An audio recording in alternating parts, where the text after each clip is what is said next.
What is up, wrestling fans? Welcome to another episode of the Smark Moment Smack Talk podcast. It's time for another edition of the Superstar Scores. We're going to be talking about Bray Wyatt, giving a career ranking as far as the WWE is concerned, from 0 to 100. And you should know who we are, but if you don't by now, if you're brand new or something along those lines, I am your host as always, Tony Mango. Joining me as always are Callum Wiggins. Hey man. Doing like that's my best attempt at doing a Bray Wyatt, like the old cult leader thing. Hey, could not translate. We go through the shadows of the hills in the distance. There, we talk about the wolves and the sheep and all the crazy nonsense like that. And you can hear him laughing in the background, Robert D. Felice. Oh, we got the whole world in our hands today, boys, don't we? And time is on our side. But early Bray Wyatt was so good, man. Early Bray Wyatt was where it was at. Was it? We're going to find out. We're going to find out today. That's the whole point. We're going to be ranking him on 10 different things here like we've normally done here. This is the 29th, I think, Superstar Scores that we've done. So, again, if you're not brand new, you should know how this works by now. But if you are brand new, we will give you a rundown of how that works. Very quickly, though, let me get a couple things out of the way just for new timers. If they want a little reminder that they can like and follow and share and subscribe and pass things along and do those things that you do with every other YouTube channel. At this point, it's baked into public consciousness, so you should know that there's a subscribe button, and you should click it if you are into that.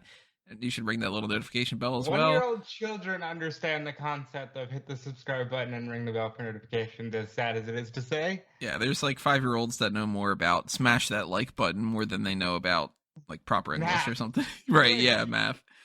So obviously those kind of things, leave a comment below. Tell us your scores, thoughts on our scores and all the other kind of things that go along with that. But on top of that, there's other things you might not necessarily be aware of. There's that little applause button, and that is kind of like a tip jar if you want to kind of show an extra bit of like for this episode. Maybe you're a real big fan of it. Maybe you want to see more Superstar Scores stuff in the future or something along those lines. And there's also the join button. That'll give you access to the members-only content, which is the same thing as a Patreon, essentially. But if you like Patreon more, go over there. If you like this one more, then the YouTube side of things is how you take care of that. There are the dark casts, like Rob and Callum just did a New Japan Pro Wrestling fantasy draft, which is really cool. You can check that out by being a part of the members-only side of things, or the dark cast tier on the Patreon. There's also the Pick Your Poison tier, so if you were missing Superstar Scores, because we haven't done one since Kane, which was a couple of months ago. I don't even remember exactly when we did that. Probably around Hall of Fame, I think, right? Yeah. Might have been around then. Right. We had done Big Show before that, The Undertaker before that. We still have so many people that we could do Superstar Scores for.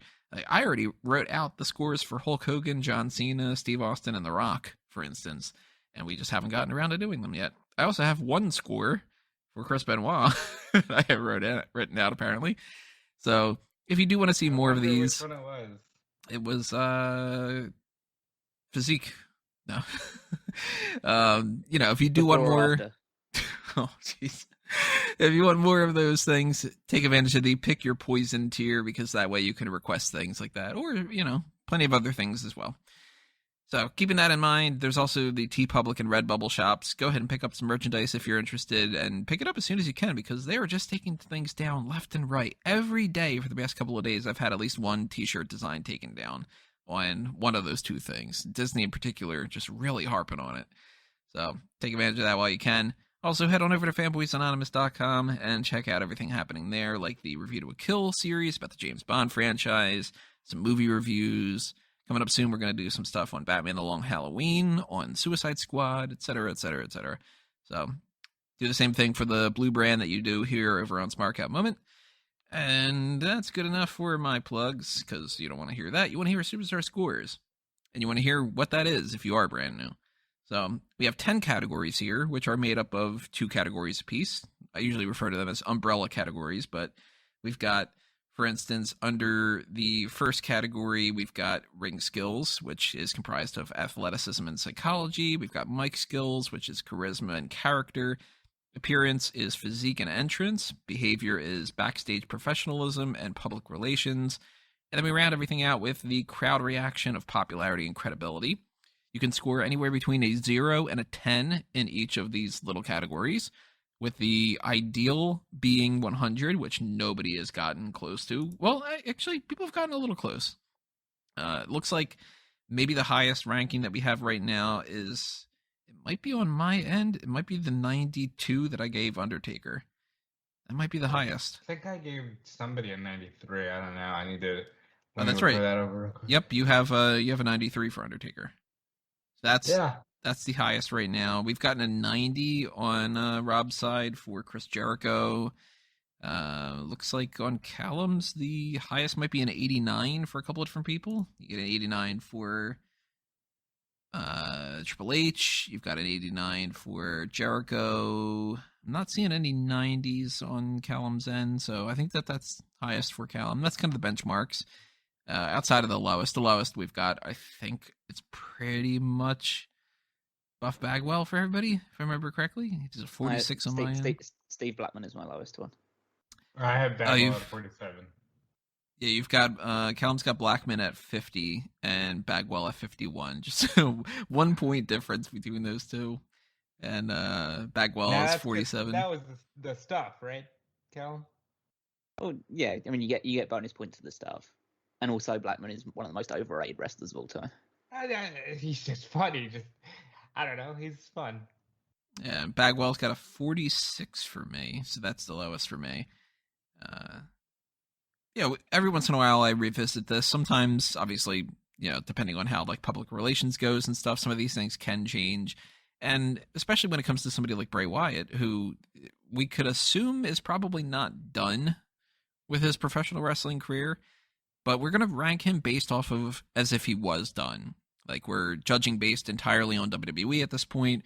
We're factoring in Husky Harris and Bray Wyatt, essentially, because it's always the person themselves. I was factoring in strictly Bray Wyatt. Yeah, in the same way, when I was doing Kane, I did not count. Yeah, we didn't count Isaac Yang from DDS or Fake Diesel. Well, the Husky Harris thing is baked into his character. No, it's not. No, it's Huskus the Pig Boy. Huskus the Pig Boy, yeah, but it's a reference to that's not his character. That's the Pig Boy. That's the pig. I take it as. I'm not counting him when he put one for like a couple of weeks. He played Sister Abigail. I'm not really counting that too much. I would factor that in too. But I'll spoil one thing: the Husky Harris element barely means anything to me, so it doesn't really matter anyway. It's not like I'm going to be like, oh man, that makes him a 20 in something, But I think that like an Isaac Yankem, totally different type of thing. The Huskus the Pig Boy thing, that made me go, okay, Husky Harris is part of the canon. Kind of the same as like somebody like say, I guess it doesn't really apply as much to like Edge, but like, yeah, I don't know. I guess we haven't done anybody that applies to as much, because Undertaker was just Undertaker. Daniel Bryan, nothing different. The only thing I can think of is Kane, and we mostly talked about Kane. I guess kind of the closest thing would be Skip Sheffield and Ryback. Yeah, but again, I would always lean towards going just the Ryback side of things, because I think when your name changes, that's a bit more of a thing than like just a strict gimmick change. Plus, again, Skip Sheffield wouldn't have been that much of a difference. He wasn't Skip Sheffield for the longest time. Although, if I were to have given him points docked, it would have been for the yip, what it do, because that was awful. So, Bray Wyatt. Ryback never headlined SummerSlam, though. Ryback never had what? Never headlined SummerSlam like Skip Sheffield did. There you go. See, that's what would have been the difference maker. If he would have just stayed Skip Sheffield, he would have been Twitter verified a long time ago, right? There you go. Maybe people wouldn't have voted retire on that poll. So with Wyatt, we're going to run down these categories, and we're going to give you the scores and kind of debate if we don't agree on things. Some things I'm pretty sure we'll end up agreeing on. Maybe we'll have slight differences, and we can change our opinions about some of these things. Usually, at least one of my categories, I end up giving a little bit of a bump up or, track some points, but that's what we're going to do here. So strap yourselves in, and let's get this thing started. Let's talk with the first set of things. We've got the ring skills. Again, that is athleticism and psychology. Athleticism is pretty self-explanatory. Their ability to actually move in the ring, their moveset, their finisher. Are they a botcher type? And psychology is their storytelling ability to put on a match that you can get into, whether they sell correctly or if this is something where throughout an entire match they're getting their leg worked on, and then just because they're fighting back, they just act like nothing happened or anything. Can a long match of theirs be interesting, or is it just boring? Currently, I have him, and again, of course, my opinions can be swayed. I have him at a 7 for athleticism and a 10 for psychology. Bray Wyatt matches for me have never quite been about the actual match itself. It's been more about the mystique. And I acknowledge that he is a bigger guy who's able to move like a, what was the old phrase? A tank with a Ferrari engine, I think is what they used to call him. Yep. But at the same time, I can't tell you a whole lot of moves that he has. And something like the Sister Abigail is not the most athletic move. Obviously, he does not have the sort of moveset of like a high flyer, and he doesn't need to be high on the athleticism. But I looked at some of the other scores that I had, and I had like Big Show at 7. I had Edge at 7. I had Matt Hardy at 7. Paige at 7. Del Rio at 7. Cody Rhodes at 7. And I was just like, I can't really give him higher than that if that's where I went with them. How you guys feeling about athleticism and psychology?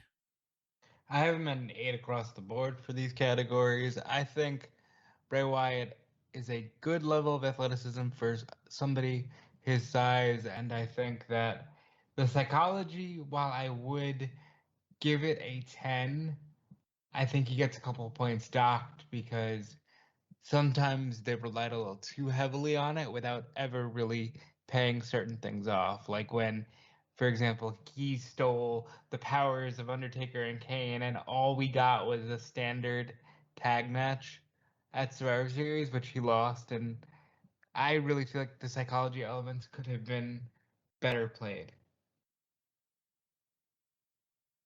I've given him a 6 for athleticism and a 7 for psychology. Because I feel like Bray Wyatt is a character, as a just a pure wrestler, is someone who we overestimate quite considerably, and people tend to. It's odd because like he's someone who, just by the way that he works and the way that he moves, you should expect it to be better because he does have a decent amount of flexibility and athleticism for someone of his size. But I feel like that's a thing that just more and more people have now. It's just like it's no longer like, oh, it's still impressive, but it's not like, oh, he's the only person in the world who's a bigger dude that can do cool stuff, because you've got Keith Lee and you've got Bronson Reed and stuff like that that are even bigger and can do just as athletic stuff. So it doesn't really help you stand out. And the psychology side of things, again, when he's on, it's great, but there are times where he leans too much, where his matches lean too much into the bizarre and the like way too over the top in his, whether it's the magical side of things or just being too goofy due to the nature of his gimmick. And fundamentally, I can't give him high stuff for ring skills because he has so many bad matches. That is true. I don't remember the last match of his that I really loved. I would go through like a list of like, I could list a load of terrible matches that he's had. He's had matches that his debut against Kane in an Inferno match or a Ring of Fire match, or whatever they termed it as, was not a good match. The match with John Cena inside a steel cage, when ending with a kid staring down John Cena, not a good match. The stuff, a lot of the stuff that he did with Braun Strowman in the Swamp and stuff like that, not good. Obviously, Hell in a Cell 2019 is one of the worst matches and one of the worst finishes that you're ever going to see to a match. Goldberg, the matches of Randy Orton at WrestleMania 33, and the match with Randy Orton at TLC, and the match with Randy Orton at the most recent WrestleMania. Basically, anything involving Randy Orton is bad when it comes to Bray Wyatt. And yeah, so I legitimately just, even though in my perception I kind of perceive him to be better at this stuff, I can't have someone who has such a huge collection of terrible one-on-one matches to get a significantly high score for athleticism and psychology. So Rob was 8 and 8, right? Yeah. And what was your scale? 6 and 7. 6 and 7. Over the course of this, I took points away. I have him now at a 6 and a 9, which put them together, pretty nice score. I don't care how old I am. I'm still gonna think that's funny. I know. I was balancing my head whether I was going to go for a 6 for psychology as well. But I decided on the grand scheme of things, psychology is better than this athleticism. But I just feel like, as I said, like when he's on, it's great, but he's not on enough. And like if I was to go back over his WWE history and just say like, oh, super great matches he's had. It's the 2 matches he's had with 2 one-on-one matches he's had with Daniel Bryan, that last man standing match with John Cena, the Hell in a Cell match with Roman Reigns, and then basically everything else that he had is great as tag team matches. I might come back to this. I might dock another point for psychology, the more that I'm thinking about it. We'll see. Let's move over to the second set of things. Mike skills, charisma, and character. Charisma is the act of actually cutting a promo, just like, kind of public speaking more than anything else. You could kind of put it like that, but charisma works its way into some other things. I mean, somebody like a Ric Flair is pretty much like a 10 on charisma, or The Rock is like a 10 on charisma. Whereas somebody else who kind of just can't cut a promo without stuttering, or they just can only repeat the same thing once in a while, and they can't just be fresh, they are on the lower end of charisma. Character is their actual gimmick, and kind of some bonus points if they're able to be both a babyface and a heel, although that's not necessarily like a mandatory thing that goes along with this. So these are the highest scores that I think I can pretty much give him, outside of one other element. So you're not going to hear anything higher than this for me, at the very least. I gave him a 9 on charisma and a 10 on character. I think that there are flaws to this that can make me go down lower. Of course, I've been more than critical about some of the way that things are, but I think that some of those problems are more so WWE problems and not him in a lot of ways. So it makes me feel kind of bad to give him some of those things, but you guys might convince me otherwise. Charisma, I mean, when Bray Wyatt's cutting a promo, I'm listening. That's the thing. And here's the thing. Stealing Rob's line. And when he was the old-timey Bray Wyatt, cutting the Southern drawl and everything, I was captivated by his promos. I thought that they were great. I like that way more than when he's like the Fiend.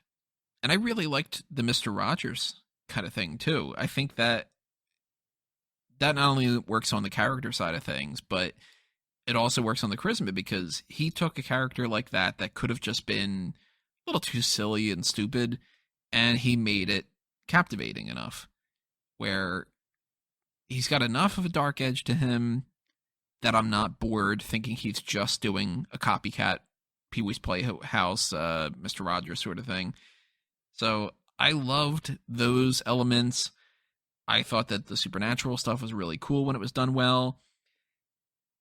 I might go down to a 9 on character. I don't know. I might go to an 8 on charisma, especially compared to some of these other things that I'm looking at. But more so than anything, I looked at my score for Matt Hardy, and I had Matt Hardy at an 8 for charisma. And I was like, nah, I'll take a Bray Wyatt promo over a Matt Hardy one. And on character, even though I don't think that he is quite on the same level as The Undertaker and Kane, who I have at 10, I felt like that was just sort of the natural way of going about things.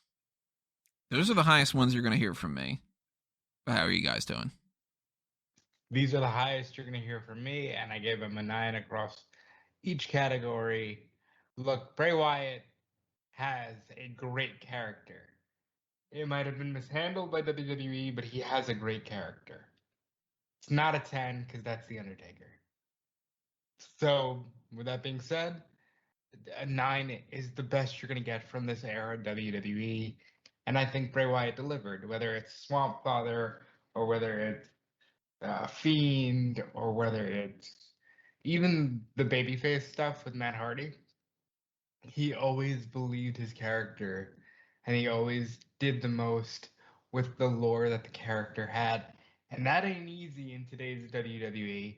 So I gave him a 9, and I gave him a 9 for charisma because his delivery is second to none, especially in the early stuff with, where he's just in the rocking chair and he's got the family with him. That's captivating character work, and I think he was a lot of fun when he was allowed to be. Again, I'll buck the trend a little bit then by giving him a 8 for charisma and 8 for character. So charisma, I think that he does clearly have a lot of strong presence.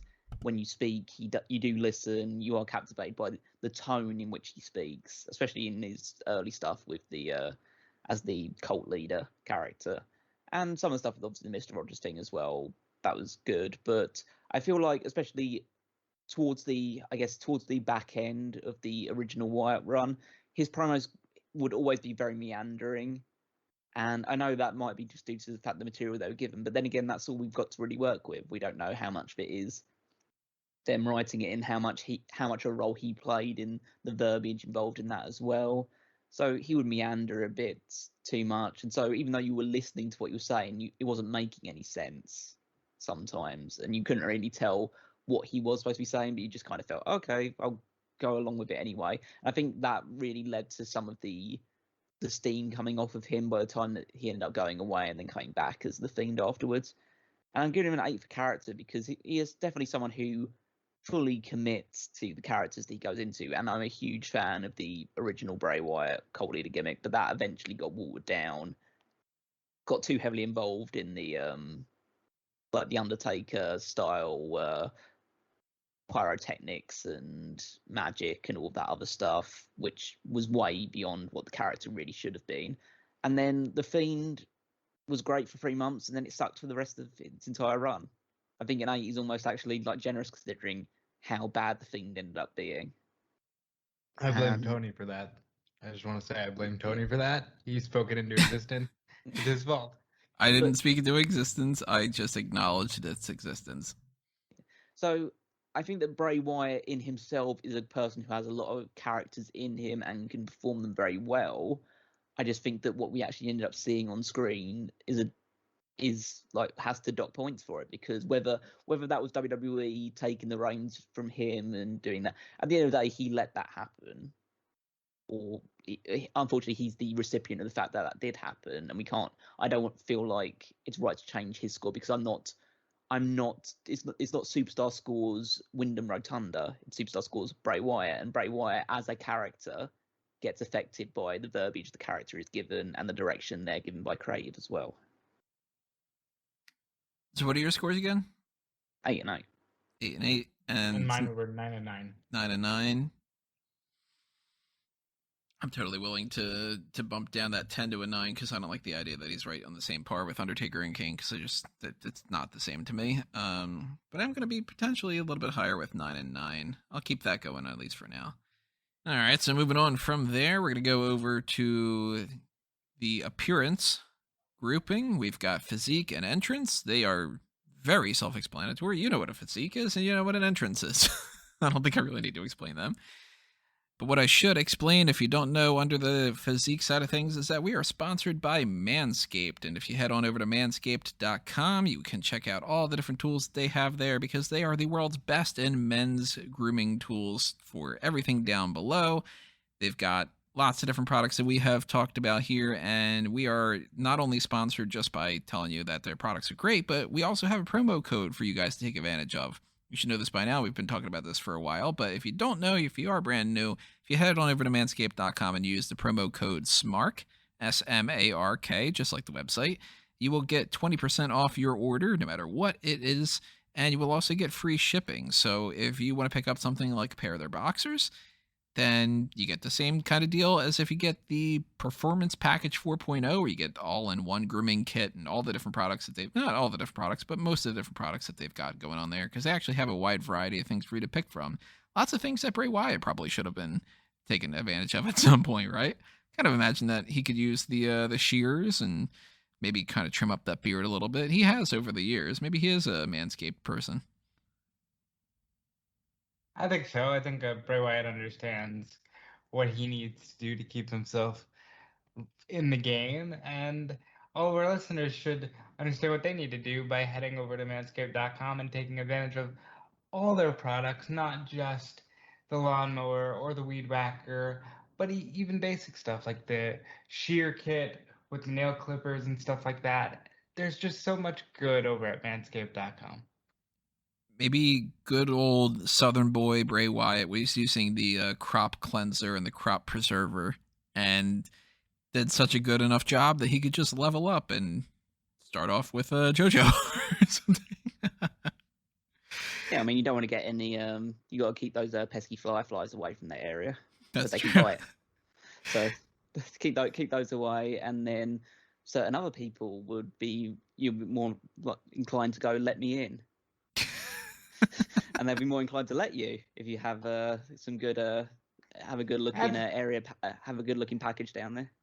That's right. I mean, at the end of the day, we're all just trying to make more friends. We're all just trying to invite everybody into our Firefly Funhouse. And that's what you need to do when you head over to manscaped.com. Am I right? That is very true. So whether you've got a shed, like the premium travel bag, or you've got Sister Abigail's hut that could burn down, then head on over to manscaped.com and use the promo code SMARK. Get that 20% off, get the free shipping, and take advantage of this while you can, because the peak hygiene plan or the ultra smooth package or whatever, once you pick it up, you're going to be very happy about that, and your balls are going to thank you as well. So if you do that, you are helping out not only yourself, but you're helping out Smark out Moment. And yeah, all right, let's move on over and start talking about those scores, huh? My lowest score for him out of everything is the physique. I currently have him at a 5.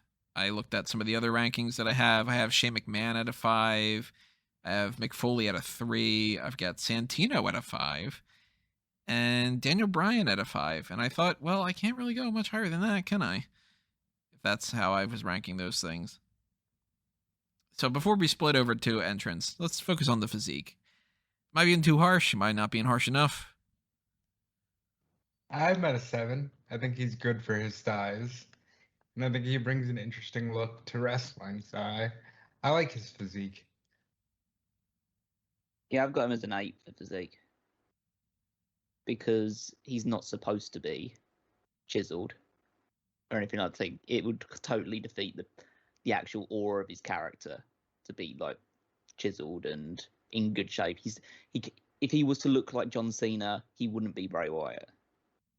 So I can't dock him for being, because he's not out of shape. I don't think he is out of shape. Maybe at certain points he was a bit more chunkier than other times, but I feel like for the most part he's maintained a pretty stable weight, which allows him to be a bigger guy, but also maintain that flexibility and speed in the ring when he needs it to. So, yeah, and he can do the crab walk. Well, he was never chunky. He was husky. I'm gonna let that stew. No, I mean, I looked at like the Husky Harris side of things, and that's where the only real element came in for me. And I was like, well, under normal circumstances, without having, I guess, I don't want to kind of rule it this way, but I guess if he wouldn't have had the in, I don't know if Vince would have really been thinking twice about bringing him on board.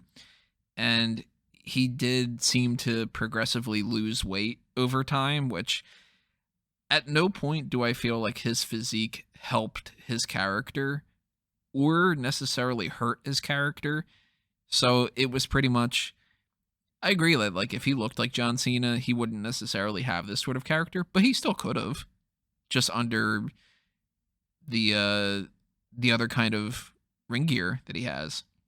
Like, he was never a muscular character. He was never the type of guy. I mean, outside of the little gimmick that he did before with like the, oh my god, what was the name of it? Where he was like doing the parody stuff. Didn't he give a name into that? Like the fitness kind of thing. The Muscle Man dance? The Muscle Man dance, that's what it was. Yeah. Outside of that, but like he is in shape for his shape, but at the same time, if you're gonna look at like, say, an Ultimate Warrior as like a 10, or even somebody like a Mark Henry, who's a bigger guy, but that's his gimmick, is that he's a bigger guy, kind of, or like a Vader, that's his gimmick, is that he's so huge. I don't think he needed to be huge. And when there was the thing right before his release where I forget who had posted it, but somebody posted it on Instagram or something of how great he looked in shape, he was thinner. So I had to dock him points for that because he still could have been Bray Wyatt without having a gut, essentially. Do you know what I mean? I mean, I understand your perspective. I think it's completely wrong. I mean, does he need to have a gut? Not necessarily, but he needs to be that size and he needs to be that build for it to really work, because that helps. Again, it helps set him apart. It helps him be more unique in that regard.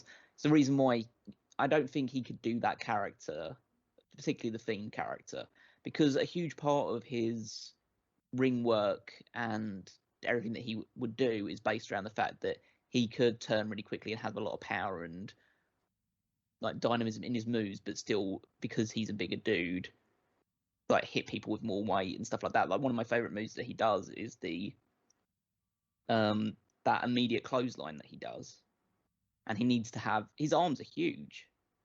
Like he's hit it. Like I think that there is more upside to the way that he's built than downside. So is he the same as like an Ultimate Warrior? No, an Ultimate Warrior is a 10, but an Ultimate Warrior is built like a muscle man.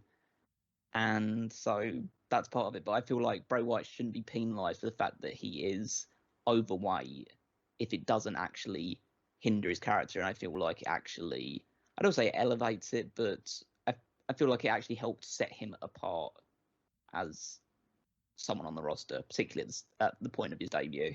In that vein, you asked if you were being too harsh.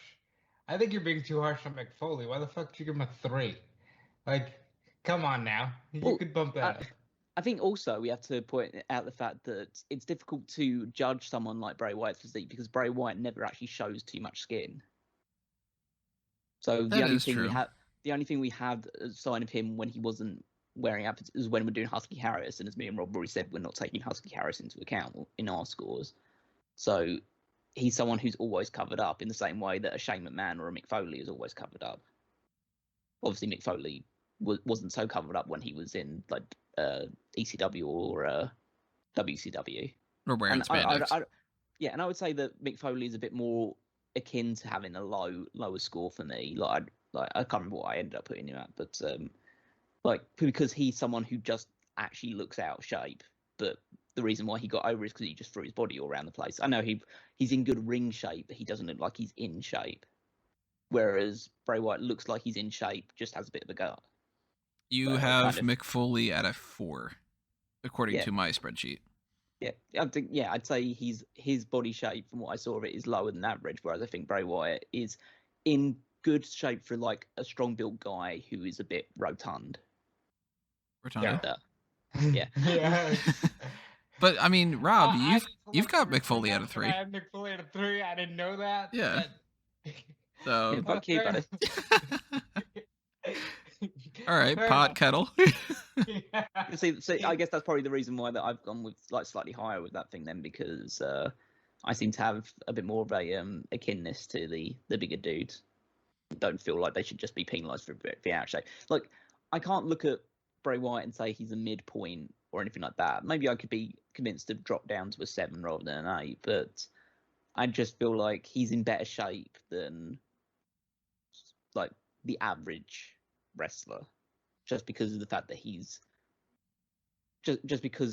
he clearly is super strong and he's got huge arms, and again, the gut just adds a little bit to the character, I feel. So even though I have him at a 5 for physique, I had to go 10 for entrance. Oh yeah, I'll just jump in 10 for that. I did not give him a 10 for entrance. I gave him an 8. Fucking hell, Rob. I think if there's anything that I would take from Bray Wyatt, that would be the entrance more than anything else. The best thing about the entire Bray Wyatt aesthetic is his entrance, from both as the cult leader and as the Fiend. I don't like the Fiend one as much with the hurt heel. I don't like that as much. If I was just judging that wouldn't be a 10. But I love the Fireflies. I love the song. I like the version of the song that somebody did before where they just kept changing the words to keep being the flies thing. So it's like catching flies in his flies, that kind of thing. Love the song. Listen, you ain't gotta twist my arm too much. I had no problem bumping up to a 10 for entrance. I was playing a little more on the harsh side overall because I actually went into this thinking I would be the nicest to him. So I was trying to balance it out going into it, but I have no problem putting Bray Wyatt at a 10. I do agree that Bray Wyatt's entrances are the most fun part of his character. I think the Firefly stuff is much better than the Fiend stuff, even though the Fiend entrance was really cool. He had his own severed head as a lantern. I think that's an underrated element of it. And yeah, Bray Wyatt's entrance work, much like I said about his character work, it's about as good as you're going to get in modern WWE, and now it's gone. So I don't see anybody coming up to match it anytime soon.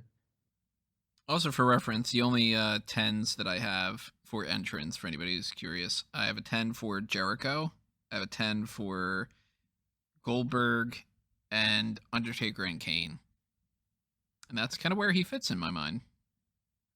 Whereas, like, the lowest score that I have for entrance is Buff Bagwell, I think, at 3. Yeah. Because I don't even remember his entrance theme. American Males. Well, I remember American Males. If I did that, that would at least be an 8. The hardest group for us to do, always, is the next set, behavior. Because that is backstage professionalism and public relations. And they are essentially, there's a crossover between the two. It's hard to distinguish because we don't really know. But I've never quite, after 29 episodes, I've never been able to figure out an alternative category that would go along with this. So that's why I haven't changed it over these years. But for the most part, the backstage professionalism is the locker room stuff that we've heard about, whether or not they are willing to put people over or if they are doing the politics game a little bit too much. And then, if they are a bully in the locker room or if they're a locker room leader. So somebody like a JBL, more of a bully. Somebody like The Undertaker, he's heading up the wrestler's court. Yeah, bully. Yeah, bully in a different way. Bully in a good way. Public relations is the outside stuff that we get to see. So that is, the charity work, like John Cena doing the Make-A-Wish things. That's a solid 10. The talk shows, like the media coverage. Somebody like The Miz is great at the public relations side of things. And then you get somebody like a Jimmy Uso with like arrests, and that's going to dock them points. And I always go back and forth between this because I never really know too much. And most of the time, you guys bring up at least something on the positive or the negative that I've completely forgotten about. So I am very malleable in my scores. I went with an 8 on backstage and a 6 on public relations. And to be perfectly honest, I don't even remember why I necessarily settled on those. I think they might have been just placeholders. Because as far as I'm aware, people seem to really like Bray Wyatt. And I don't remember any kind of issues that he's had with anybody. But I couldn't give him a 10 for backstage because, I don't know, him being like above and beyond fantastic. And then on the PR, I kind of tend to level out around a 6, it seems, if I don't know too much about them. Most people have like a 6 score, unless there's like specifically like, Mick Foley was a 10 because Mick Foley's got so many different charities and everything. And then somebody like, I'll go with Buff Bagwell again. He was a 2 for public relations. Currently, right now, Alberto Del Rio is a 3. I probably should even lower that more than I thought. It should be lower than that even. Yeah. Del Rio at this point should be a 0, but I'd say a 1. There's room to go further down. I'm just gonna change it at least to a 2. I think he could be because to me he's a 2. Jimmy Snooker's a 1, and then Chris Benoit's the 0, unless you go into negative numbers. That makes sense. But I kind of feel like Del Rio, for the living, for the things that he was recently accused of, that's as close to a 0 as you can get.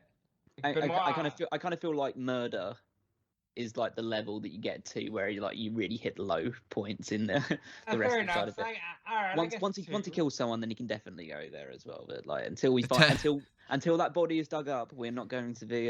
It's like the playing the courtroom game of allegedly and that kind of thing. Well, thankfully, we don't have to say that with Bray Wyatt.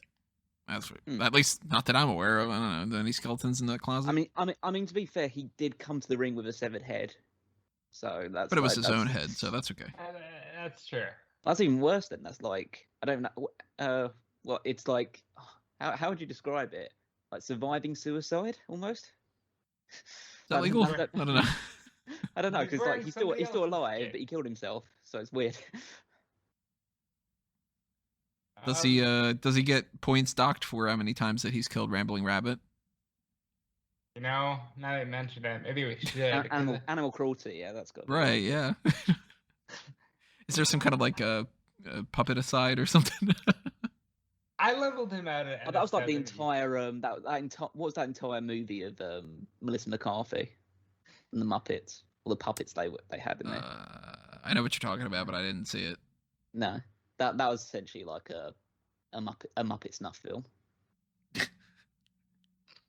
Family's Anonymous. If you want us to watch it, do a fan tracks of it.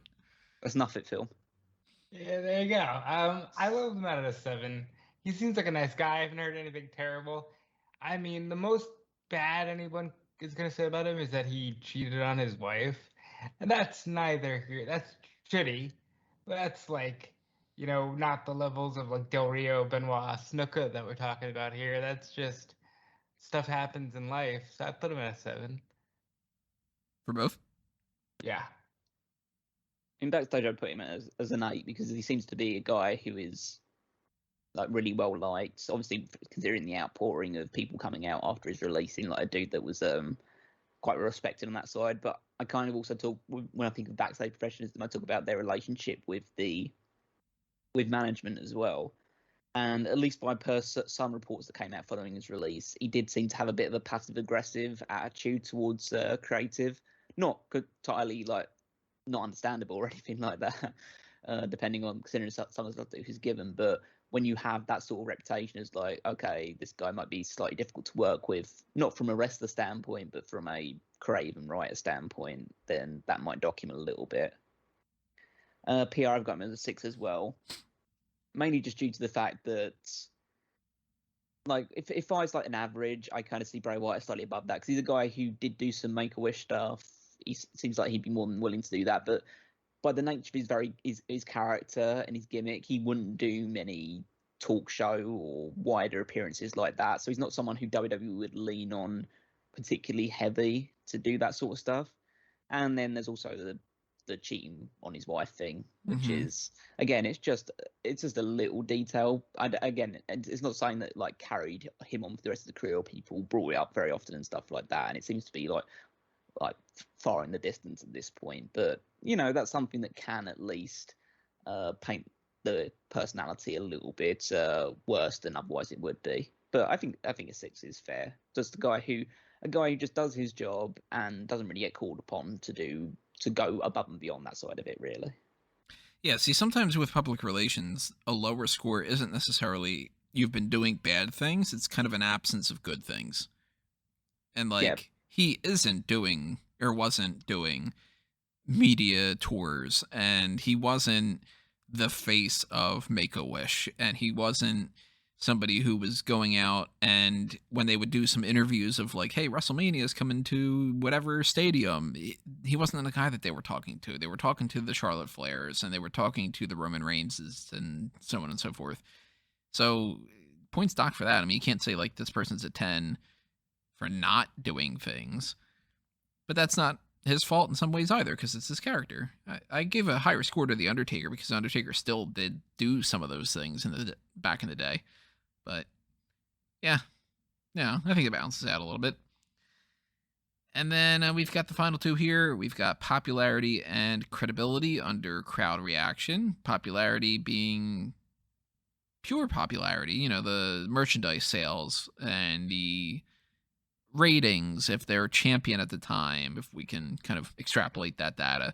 Twitter followers, which I never really check 100% to go like, oh, well, this person's got 100,000 more than this one. I mean, but it's generally speaking, you can kind of tell. And the same thing for like the crowd reaction behind that. Like, you know, do they get booed properly when they're heel? Do they get cheered when they're baby faces? Do fans chant that they want to see them, or do they chant, "We want beach balls," according to Ronda Rousey? And on the credibility side of things, that's the way that their character is booked for championship wins, whether or not they're a main eventer, like a Hall of Famer kind of career, or if they're a total jobber. So it's the kayfabe side of things. So somebody like a Goldberg, for instance, is a 10 because he beats the hell out of pretty much everybody. And then somebody like a Santino, much lower on the list because he won matches by flukes and such. I might go a little bit higher for popularity. I currently have him at a 7, but I don't know, maybe an 8. But then I got Kane at an 8, and Kane is a much more high-standing character at that point. So maybe I might have to even bump Kane up to a 9, if that's the case. Where you guys standing on popularity? I have him at a 9. I had him originally at an 8, but I thought about it. He's an incredible merchandise mover. He was selling shirts and Firefly Funhouse boxes and puppets and fiend masks and $600 championships out like nothing, because he was, again, it all goes back to what a marketable character. You don't have that a lot in today's scene, so when you do, people really gravitate towards it. I have him at a 9. I could be swayed one way or the other, depending on what Callum says, but I can't put him any lower than an 8. I end up putting him on an 8 as well, because I just feel that there are certain people that I have on my list. Again, this is basing it against other people on my list. If I've got Shawn Michaels at a 9, and I've got Triple H at a 9, and I've got Daniel Bryan at a 9, and Chris Jericho at a 9, then Bray Wyatt can't be higher than those. Right. But I feel like an 8 was a comfortable one for me, just because at one point I feel like he's obviously a big merchandise mover. I feel at certain points in his run, he was one of the most over, if not the most over guy on the roster. I think especially with the in the early stage of the Fiend, there was nobody that was more talked about than Bray Wyatt for a short period there. And I think that it's comparable to Kane, because Kane was there for a lot longer and is maybe will be a more endearing character over time. But that for me is more due to just how long he was there, as opposed to how big he was when he was there. And it was definitely big. I mean, 8's a really good score, but I think Bray Wyatt, for his time in the company, was a really top-level player for them. So I think the popularity at an 8 is a good fit for him. Fair enough. I'll bump him up. Credibility, I gave him an 8. He is somebody who has beaten some pretty big names, but at the same time, every time that he won some big matches, they made it almost a point to have him lose several more. I don't think I could go anywhere close to like a 6 by any means. And I currently have somebody like a Matt Hardy. Again, the only reason I keep bringing up Matt Hardy is because he's only a couple people away, so it's easy to see on my screen. But I have Hardy at like a 7, and he's more credible than that. So I had to give him at least an 8, but I can't go with a 9 because my 9s are the people that are just shy of the top. And I never really looked at Bray Wyatt as being like that. Even when he was the unstoppable Fiend, he still kind of didn't seem like it to me. I might end up even going an 8.5. Every once in a while, I throw a little 0.5 in there. I mean, I've been sat on an 8 credibility as well, just because you have to have a certain level for a multi-time world champion, which is what Bray Wyatt is. I mean, realistically, it's the only singles title we ever held is the WWE and Universal Championship. So if you're doing that, then it's pretty good going, even though he doesn't hold any of them particularly long. And yeah, obviously multiple-time tag team champion as well. So he does have that going for him in the title scene. And I think he definitely got some big wins over his time, and he was involved in some high-level feuds as well. But he did lose a lot of important matches as well. Whenever there was like an ongoing trend of like Bray Wyatt losing big matches against. I mean, the most obvious example is the John Cena match at WrestleMania 30, which pretty much, like, I don't say killed his first run, but really meant that he was rehabbing his first run early on. The loss against Goldberg is a big deal. I know Goldberg gets protected, but it's still a perception and all that other stuff. Yeah, he would like lose the two losses to Randy Orton towards the end of the Fiend run. It just felt like every now and again they just had it in for Bray Wyatt in terms of his booking.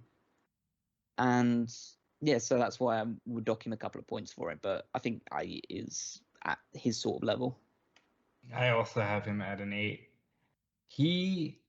We're talking about a guy whose WrestleMania appearances see him go up against John Cena twice, Randy Orton twice, The Undertaker, and a face-to-face with The Rock. So either way, like that's huge. And he main evented last year's SummerSlam. He main evented several events in Saudi, which are big shows for WWE. I think he's at an 8 because, as you guys have rightly pointed out, he lost a lot, and he was constantly having to rehab his push in his career, and that shouldn't have happened, but it did. So you can't put him at like a 9 or a 10, but I think an 8 is very comfortable for a guy of his level. Alrighty, so if we factor this all in, and if I look back on my previous scores that I mentioned that I might flounder a bit on, seeing if I want to change anything right now. Do you guys think you're going to change anything, or are you pretty much locked in? I'm locked in at this point. Any changing that I was going to do, I've already done. I think I might update the physique one slightly, but I'm not like to go one down. But other than that, I'm not going to change too much. I'm nine down my final scores now anyway. So Looking at mine, and kind of feel like I want to both dock him a point and add a point, so I mean, it's pretty much should balance out the way that it is. I think I might stay with where I'm at, which if I go with my current score according to this spreadsheet, that would end up with a 78 for me. I have him at an 82. Now I have him at 76. I expected that I would be the lowest. That's interesting. I definitely did. Actually, I expected a lot of this conversation to be you just talking about where they went wrong. And Callum picked up the ball on that one more so that was surprising. But I think there is a point in time. It's very it's still raw, his release and stuff like that. And he's a guy I believe who had unbelievable potential and unbelievable like character work when it was working. But I feel like when we look back on it, it will be as someone who is, wow, some of the stuff he did is really good, but how did they mess this guy up more than anything else when people look back at it? And I when I was in the immediacy following his release, I saw a tweet which really caught my attention. I think it was is either Voices of Wrestling or something that Voices of Wrestling like retweeted or liked. It was the phrase, "Creativity is the most overrated characteristic of a professional wrestler." Or the most overrated part of wrestling. It's the idea that realistically, and this is the problem that I have with these supernatural characters like Bray Wyatt and even like Kane and the Undertaker to an extent as well. Like at its crucial level, wrestling should just be about one person wants to fight another person for some kind of prize, and you build it. That's essentially all it is, and it's worked for over 100 years. That's just the crux of it. And people that go so far removed from that in the search of creativity or doing something different, it ends up just diminishing what should be the fundamental part of your thing. Because if you do the fundamental part right, then that's kind of all you need to have a really good wrestling product. And I feel like we've moved too far away from that. And a character like Bray Wyatt is an example of that being pushed to his extreme in certain levels. The Colt gimmick, great. Colt gimmick is perfect for it because you can build feuds around that. But when you start adding lightning and fire and like his own little monster character with schizophrenia and stuff like that, then it starts going off the deep end. So I'll say this. I agree with that. And while I do enjoy a hokey Undertaker feud every now and again over an urn, it's still over an urn, and there's still a lot of roots of pro wrestling. And there's a reason why, even though everybody's tried to do an Undertaker character, there's only one Undertaker. And I think a lot that hurt Bray Wyatt was this insistence on pushing him like he was going to be an Undertaker character. And they kept thinking, oh, well, he'll be fine because he can just do something supernatural and he's right back in the thick of it. And I think at the end of the day, that hurt him. Look at the end of this character. It was a 5-minute match at WrestleMania 36 or 7 with Randy that I missed, quite frankly, because I was taking a shower and thought, well, it's Randy and Bray. Surely the entrances will at least go 10 minutes. You know, like, let's look at the end of this character. And it is concerning to me that his entire Fiend persona was just transferred to Alexa Bliss. And what do you do now? What do you do with her? You know, how do you get her back to just being Bliss? Well, so what you do there, I know that's where this discussion as well, but what you do there is do you have all of her power get transferred into Lily? And then you have Lily debut as an actual superstar. And then she's the new Fiend, and then Alexa Bliss returns to original Alexa Bliss. That's I mean, terrible. Let's be honest. We know what's going to happen. They're just going to stop doing it one day. Oh yeah. Yeah.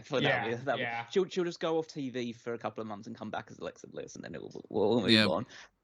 They will find a way by Extreme Rules to throw her off of something high and have her hit her head and go, okay, she's okay now.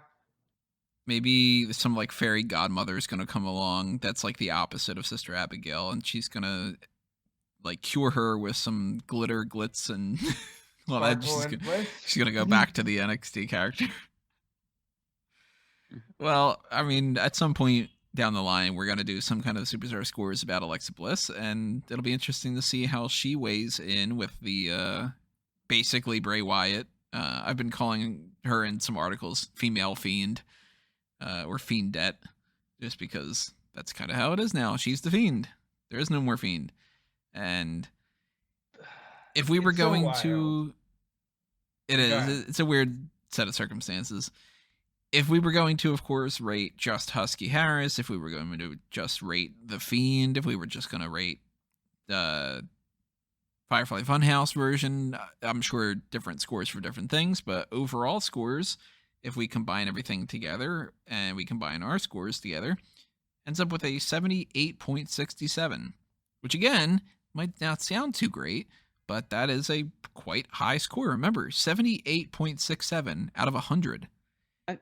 I feel like we really, in order to demonstrate that some of these scores that we're giving are actually better than people anticipate, we really need to start doing some really bad wrestlers.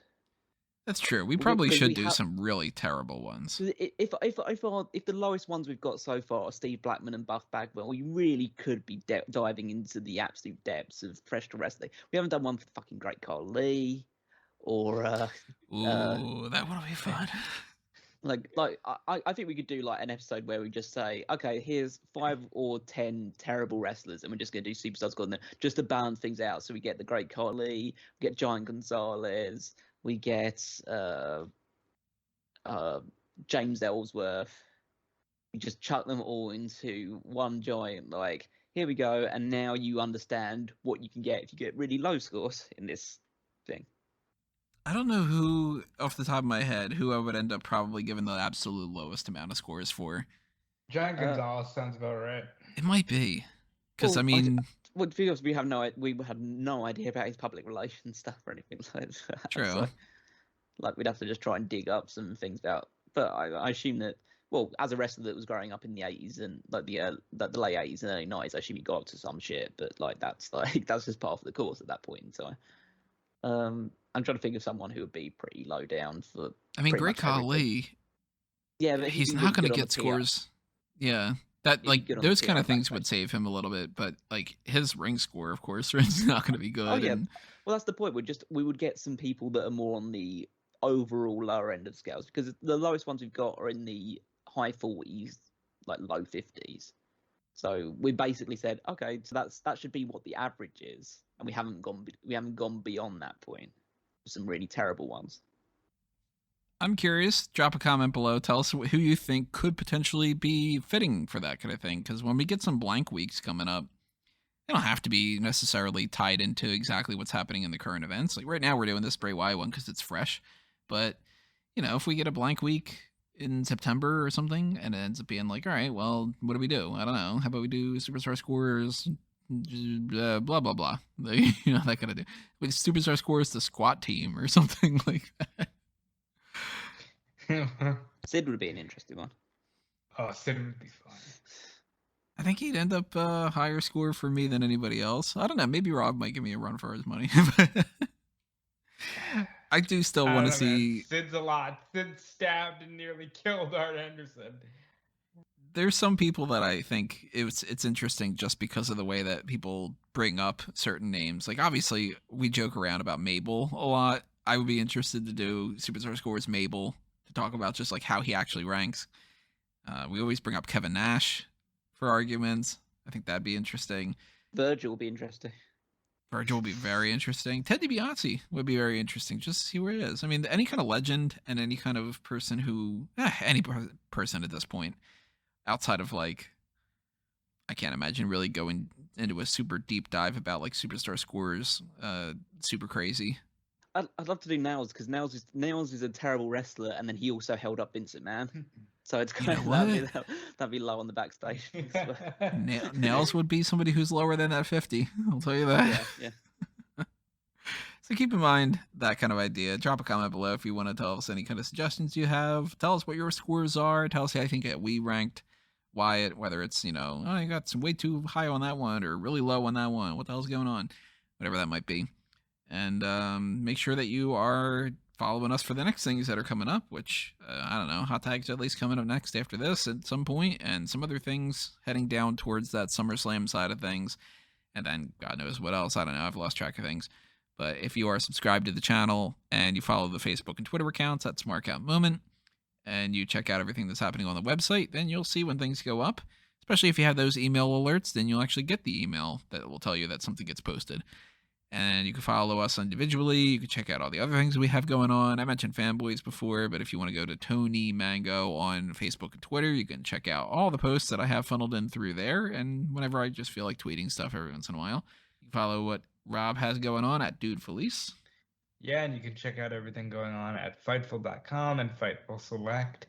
Breaking news constantly, whether it's the CM Punk story that took the world by storm, or recent free agent news that just dropped. Check out Fightful Select today for all your breaking wrestling news needs. But you can also check out what Callum's got going on. You can follow him at Wigmeister14, right, Callum? Yeah, let me do my own plugs. Come on, dude. Stealing my plugs? That's the only plug I've got, really. Well, Tony said my thing, I said yours. Okay. Synergy. That's fine. Yeah, follow me on Twitter at Wigmeister14. Check out the power rankings as well as all the other weekly stuff on the Smark Out website. If you are part of the Patreon, make sure you check out the New Japan draft that we did on the Dark Cast, me and Rob. And we're looking to do some more New Japan or Impact-based content. Basically, all the stuff that Tony doesn't know about. We'll do that on the Dark Cast instead. Yeah, that's true. And yeah, just follow all that stuff and see what else is in the pipeline going forward. All right, everybody, that is going to do us in for this one. Keep checking out everything else that's happening your way. Keep staying safe. Keep doing what you're doing. Unless it's something bad, then don't do it. Stop that. And, we will see you when we see you, everybody. But that's going to do us in for this one. This has been another Smark Out moment. And we're being counted out.